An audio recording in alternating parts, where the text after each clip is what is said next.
UP में कक्षा 8 तक के स्कूल की बदली टाइमिंग। गर्मी के कारण शिक्षा विभाग ने जारी किया आदेश। यूपी में अभी से भीषण गर्मी के कारण लोग परेशान हो गए हैं। सुबह 10 बजे के बाद ही धूप की किरणें लोगों को झुलसा रही हैं। सबसे ज्यादा परेशानी स्कूल जा रहे बच्चों को हो रही है। ऐसे में शिक्षा विभाग ने बच्चों को राहत देते हुए स्कूल्स में छुट्टी की टाइमिंग तय कर दी। अब कक्षा 8 तक के बच्चों को स्कूल 12:30 तक ही चल सकेगा। यह आदेश सरकारी परिषदीय स्कूल्स के साथ ही सभी बोर्ड के स्कूल्स पर लागू होगा। मोदी सरकार में सीमाएं सुरक्षित, सभी लोगों तक पहुंच रही सरकारी योजनाएं। मुख्यमंत्री योगी आदित्यनाथ ने मंगलवार को रामपुर के रठौंडा में जनसभा को संबोधित करते हुए पाकिस्तान पर हमला बोला। उन्होंने कहा कि मोदी सरकार में सीमा सुरक्षित हुई है। पहले पाकिस्तान में कहीं भी हमला कर देता था। आज अगर देश में कहीं पटाखा भी गिरता है तो पाकिस्तान सफाई देता है कि हमने नहीं किया है। ग्रेटर नोएडा के 4 मूर्ति चौक पर होगा मेट्रो और नमो भारत ट्रेन का मिलान। पूरे एनसीआर को मिलेगा फायदा। यात्रियों की सुविधा के लिए ग्रेटर नोएडा वेस्ट के 4 मूर्ति गोल चक्कर पर गाजियाबाद से जेवर एयरपोर्ट तक चलने वाली नमो भारत ट्रेन और एक्वा लाइन पर चलने वाली ग्रेटर नोएडा मेट्रो को जोड़ा जाएगा। यहां पर इंटीग्रेटेड स्टेशन का निर्माण होगा। इससे एक्वा लाइन के लिए 4 मूर्ति गोल चक्कर से नॉलेज पार्क 5 तक प्रस्तावित 10 किलोमीटर का कॉरिडोर अलग से बनाने की जरूरत नहीं पड़ेगी। गुरु नानक देव की जन्मभूमि अखंड भारत का हिस्सा था। योगी बोले, कांग्रेस की कुटिल चालों से हुआ विभाजन। यूपी के मुख्यमंत्री योगी आदित्यनाथ ने कहा कि गुरु नानक देव का जन्म जिस भूमि पर हुआ था वो कभी अखंड भारत का हिस्सा था, मगर कांग्रेस के कुटिल चालों से देश का विभाजन हुआ। पीलीभीत के ड्रमंड इंटर कॉलेज परिसर में आयोजित जनसभा में भाजपा प्रत्याशी जितिन प्रसाद बरेली से छत्रपाल सिंह गंगवार के लिए वोट की अपील करते हुए योगी ने मंगलवार को कहा कि स्वर्णिम युग के रूप में भारत प्रधानमंत्री नरेंद्र मोदी के नेतृत्व में ग्लोबल पावर बनने की ओर अग्रसर है। सीएम योगी ने लोकसभा चुनाव में झोंकी ताकत, हर सीट से आई डिमांड। धुआंधार प्रचार का ये है प्लान। लोकसभा चुनाव 2024 में 400 से अधिक सीटों पर प्रचंड जीत के लिए भारतीय जनता पार्टी ने पूरा जोर लगा दिया। स्वयं प्रधानमंत्री नरेंद्र मोदी एक के बाद एक अलग अलग प्रांतों में बड़ी रैलियां और रोड शो कर जनमत को पक्ष में करने में जी जान से जुटे हैं। वहीं प्रदेश के मुख्यमंत्री योगी आदित्यनाथ पीएम मोदी के मिशन 400+ के टारगेट को पूरा करने के लिए प्रयास कर रहे हैं। अयोध्या से जनकपुर तक सीधी ट्रेन जाल, रूट मैप तैयार, 110 की होगी रफ्तार। अयोध्या धाम से गोरखपुर के रास्ते नेपाल के जनकपुर तक सीधी ट्रेन का संचालन लगभग तय हो गया है। इसके लिए एनआर और एनईआर के साथ ईसीआर ने रूट तैयार कर लिया है। बस आईआरटीटीसी की बैठक में अंतिम मोहर लगना बाकी है। यूपी मॉडल ने योगी आदित्यनाथ की लोकप्रियता में किया इजाफा, देश भर में हो रही डिमांड। लोकसभा चुनाव 2024 में 400 से अधिक सीटों पर प्रचंड जीत के लिए भारतीय जनता पार्टी ने पूरा जोर लगा दिया। स्वयं प्रधानमंत्री नरेंद्र मोदी एक के बाद एक अलग अलग प्रांतों में बड़ी रैलियां और रोड शो कर जनमत को पक्ष में करने में जी जान से जुटे हैं। वहीं प्रदेश के मुख्यमंत्री योगी आदित्यनाथ भी पीएम मोदी के मिशन 400+ के टारगेट को पूरा करने के लिए अथक प्रयास कर रहे हैं। दंगा करने वालों को पता है यूपी में उल्टा लटका दिए जाएंगे। महाराष्ट्र में योगी आदित्यनाथ की हुंकार। भाजपा के स्टार प्रचारक उत्तर प्रदेश के मुख्यमंत्री योगी आदित्यनाथ ने महाराष्ट्र में पार्टी के प्रत्याशियों के पक्ष में धुआंधार प्रचार किया। मुख्यमंत्री ने कहा कि ये पहला चुनाव है जिसके परिणाम को लेकर पूरे देश में एकमत है। जनता भी जानती है कि आएंगे तो मोदी ही। उन्होंने कहा कि छत्रपति शिवाजी और बाला साहब ठाकरे के सपनों को केवल प्रधानमंत्री नरेंद्र मोदी के नेतृत्व में भाजपा की सरकारें पूरा कर रही हैं। शिवपाल यादव की जगह बेटे आदित्य का बदायूं से लड़ना तय, नवरात्र में नामांकन की तैयारी। समाजवादी पार्टी के वरिष्ठ नेता शिवपाल यादव की जगह उनके बेटे आदित्य यादव ही अब बदायूं से लोकसभा का चुनाव लड़ेंगे। आदित्य यादव नवरात्र में अपना नामांकन पत्र भरेंगे। इसकी तैयारियां शुरू हो गई हैं। सपा उनके नाम का औपचारिक ऐलान जल्द ही करने वाली है। इंजीनियरिंग छात्रों को राहत, कॉलेजेस को 2 महीने में वापस करनी होगी कॉशन मनी, नहीं तो देना होगा 4 गुना। डॉक्टर एपीजे अब्दुल कलाम प्राविधिक विश्वविद्यालय से संबद्ध निजी कॉलेजेस ने अगर छात्रों को 6 महीने के बाद जमानत राशि या कॉशन मनी वापस की तो उन्हें जमा रकम का 4 गुना देना होगा। इस संबंध में एकेटीयू ने संबद्ध कॉलेजेस को निर्देश जारी कर दिए। कुलपति प्रोफेसर जेपी पांडे ने बताया कि पाठ्यक्रम को पूर्ण करने के बाद संस्थान से नो ड्यूज प्रमाण पत्र प्राप्त करने की तिथि के बाद से विद्यार्थियों को जमानत या कॉशन मनी 2 महीने के अंदर वापस करना होगा। यूपी की इन सीटों पर फंसी बीजेपी अब तक तय नहीं कर पा रही प्रत्याशियों के नाम। उत्तर प्रदेश में लोकसभा चुनाव के पहले चरण की वोटिंग में अब 10 दिनों से भी कम का समय बचा है। पहले चरण में 8 सीटों पर मतदान होना है, जिसके लिए जमकर चुनाव प्रचार किया जा रहा है। लोकसभा सीटों के लिहाज से देश के सबसे बड़े सूबे यूपी पर सबकी नजरें टिकी हुई हैं। बीजेपी ने यूपी की सभी 80 सीटों को जीतने का लक्ष्य रखा है।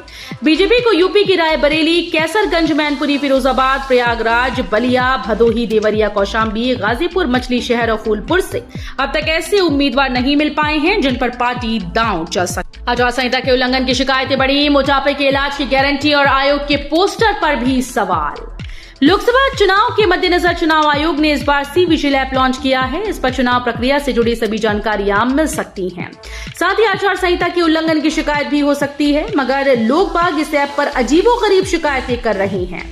जिला निर्वाचन कार्यालय से मिली जानकारी के मुताबिक कोई बर्थडे पार्टी की फोटो भेजकर उसे आचार संहिता का उल्लंघन बताते हुए कार्रवाई की मांग कर रहा है, तो कोई चुनाव में पिस्टल न जमा करने का इसी ऐप पर आवेदन दे रहा है। यूपी की सीट पर बिना निर्दलीय होगा लोकसभा चुनाव, केवल दलों के बीच इस बार मुकाबला।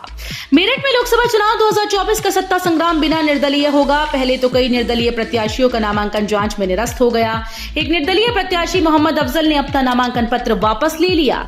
इस तरह इस बार लोकसभा चुनाव में कोई भी निर्दलीय प्रत्याशी मैदान में नहीं है। रोजेदार करते रहे इंतजार, मंगलवार को नहीं दिखाई ईद का चांद। अब 11 अप्रैल को मनाई जाएगी ईद उल फितर। ईद का चांद मंगलवार को भी दिखाई नहीं दिया। ईद उल फितर अब बृहस्पतिवार को मनाई जाएगी। मरकजी चांद कमेटी के अध्यक्ष मौलाना खालिद रशीद फरंगी महली ने मंगलवार को इस्लामिक माह शवाल का चांद न होने का ऐलान किया। उन्होंने कहा कि ईद का त्योहार अब बृहस्पतिवार को मनाया जाएगा।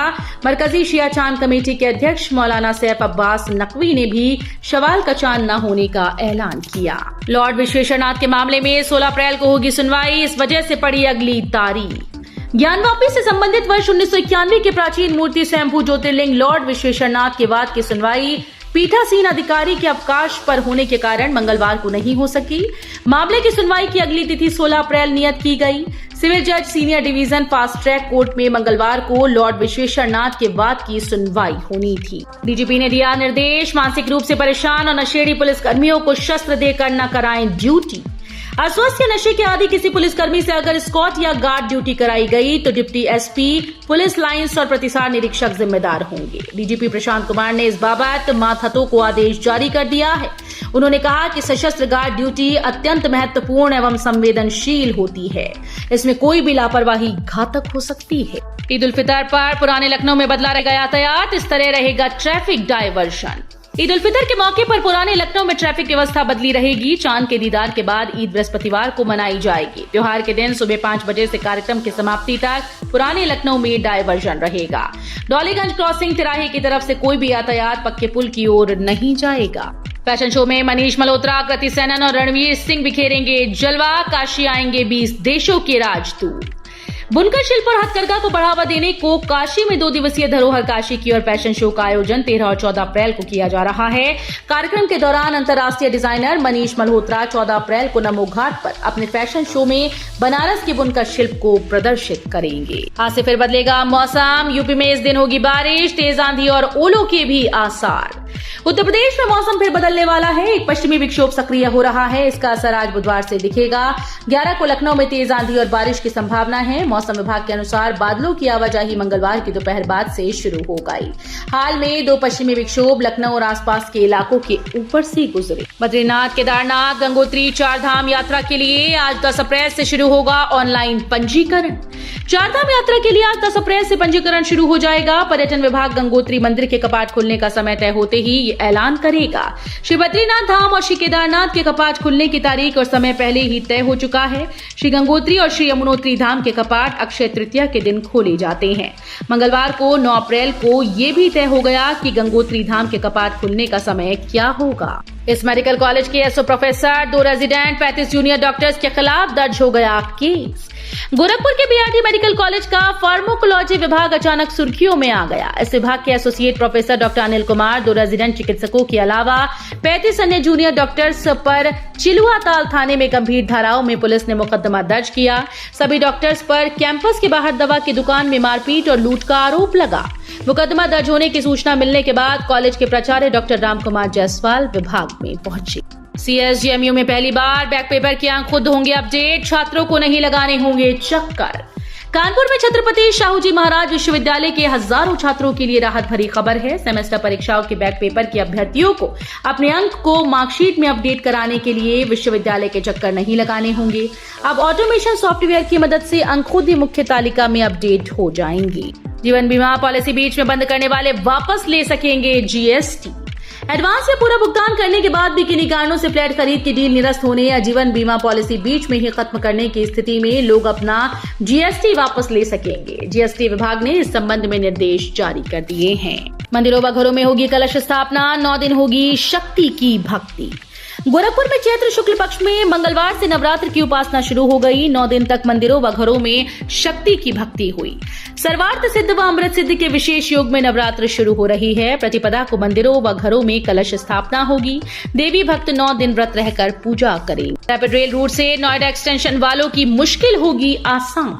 उत्तर प्रदेश में गाजियाबाद से नोएडा इंटरनेशनल एयरपोर्ट तक 72.2 किलोमीटर लंबा रैपिड रेल का रूट प्रस्तावित है। एनसीआरटीसी ने हाल ही में इसकी detail project report Yamuna authority में सौंपी। राष्ट्रीय राजधानी क्षेत्र परिवहन निगम की ओर से तैयार की गई डीपीआर में बताया गया कि ग्रेटर नोएडा वेस्ट मेट्रो का सेकंड फेज और फिल्म सिटी से एयरपोर्ट तक लाइट मेट्रो का रूट भी इसी में शामिल होगा।